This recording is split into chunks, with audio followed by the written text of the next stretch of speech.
नमस्ते नमस्ते नमस्ते तपाईहरुको फेभरेट कलर कुन हो रङ नीलो तपाईहरुको फेभरेट बाजा कुन हो बाजा बजाउन मिल्ने चीज यसपालि के गर्ने त्यसलाई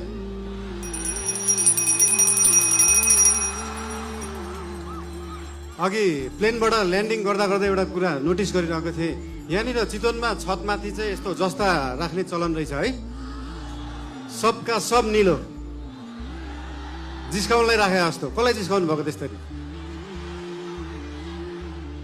त्यो नीलो छानाले चाहिँ त्यो छतलाई मक्किनबाट जोगाउँदो रहेछ क्या राष्ट्रिय स्वतन्त्र पार्टी जस्तै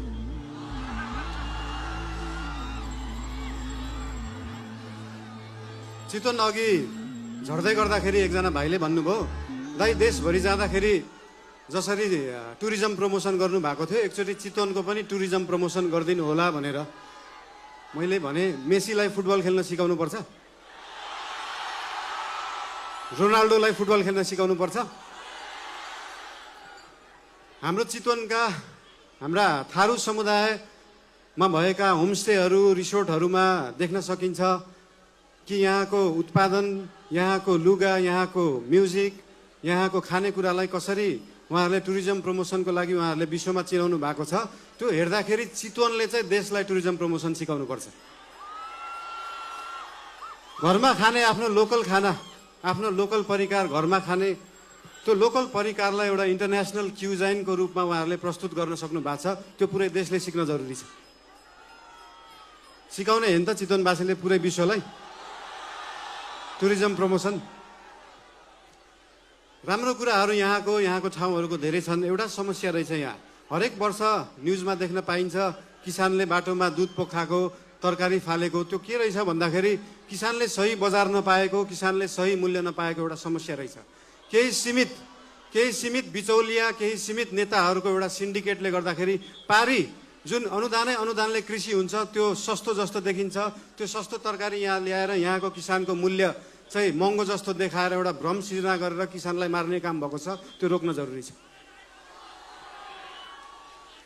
फेरि यो चीज समाधान गर्दै गर्दाखेरि ओहो महँगो तरकारी खानुपर्ने भयो जस्तो लाग्ला त्यो भ्रम हो त्यो भ्रमलाई चाहिँ चिर्न जरुरी छ नेपालमै उत्पादन भएको सस्तो बिजुलीलाई नेपालकै सस्तो कोल्ड स्टोरमा सिजनको बेला जुन बेला तरकारी सस्तो हुन्छ त्यो बेला स्टोर गरेर राखियो भने भोलि महँगी हुने सिजनमा सेम मूल्यमा बेच्न सकिन्छ किसानले पनि मूल्य पाउँछ खाने मान्छेले पनि सस्तोमा तरकारी किन्न सक्छ त्यो गर्न चाहन्छौँ हामी तपाईहरुले याद गर्नु भएको छ देशभरि जुन लामो दूरीको यातायात ट्रकहरूमा नारायणी लेखा हुन्छ याद गर्नु भएको छ नम्बर प्लेट जसरी त्यो लोकल बसहरू लामो दूरीको बसहरूको हब भएको छ यो चितवन त्यसरी नै पूर्वदेखि पश्चिमसम्मको तरकारीलाई कोल्ड स्टोरेजमा स्टोर गर्ने हब बन्न सक्छ चितवन त्यो बनाउन जरुरी छ देशवासीलाई आफ्नै तरकारी खुवाउन जरुरी छ र किसानलाई सही मूल्य दिन जरुरी छ बर्खामा हाम्रो बर्खा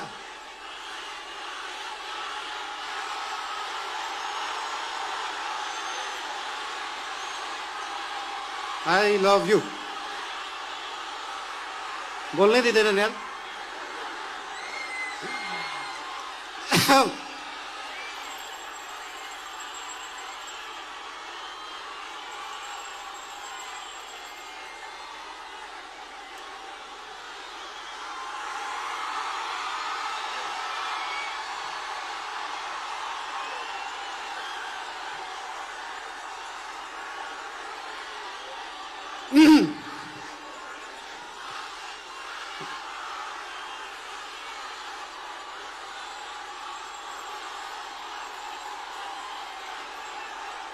गीत बजाम नाचम बर्खाको बेला नेपालमा उत्पादन भएको बिजुली खेर गइरहेको हुन्छ सुक्खामा हामीसँग आफै बिजुली हुँदैन तर त्यो बिजुली स्टोर गर्ने ब्याट्री त छैन जस्तो लाग्छ हामीलाई तर छ हाम्रो देशमा उत्पादन भएको सस्तो बिजुली बेचेर देश धनी बन्दैन त्यसलाई प्रयोग गरेर त्यसलाई स्टोर गरेर बन्छ र त्यो स्टोर गर्ने ब्याट्री हो मल कारखाना डाटा सेन्टर कोल्ड स्टोरेजहरू त्यस्तो ब्याट्रीहरू बनाउन जरुरी छ आफ्नो बिजुली थामेर राख्नलाई त्यो बनाउने पार्टी बन्न चाहन्छ राष्ट्रिय स्वतन्त्र पार्टी। यो चुनावको क्रममा हामी पूर्वदेखि पश्चिमसम्म पुरै देश घुम्न गयौँ। लगभग 7-8 हजार किलोमिटर हिँडियो होला देश बुझ्नलाई। सबै लगभग 45-50 वटा जिल्ला घुमियो होला। त्यो जिल्लाहरू घुम्ने जाँदाखेरि के महसुस भयो भन्दाखेरि लगभग देशभरिका समस्याहरू, देशभरिका कुराहरू उस्तै रहेछन्। कृषिको समस्याहरू, पर्यटन क्षेत्रमा भएका समस्याहरू देखियो। तर एउटा गुड न्युज पनि छ त्यहाँ। गुड न्युज के हो भन्दाखेरि एउटा जिल्लामा समस्या छ भने त्यसको समाधान अर्को जिल्ला देशभित्रै रहेछ।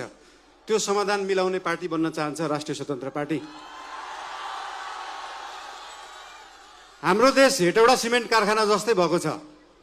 मेसिन पनि छ, म्यान पावर पनि छ, खानी पनि छ, तर बन्द। अब चल्नु पर्यो। नेपाली काङ्ग्रेसको वाइवाई फ्याक्ट्री जस्तै चल्नु पर्यो अब त्यो पनि। पुरै देशभरि चल्नु पर्यो। 100 वटा भन्दा देशमा जानु पर्यो।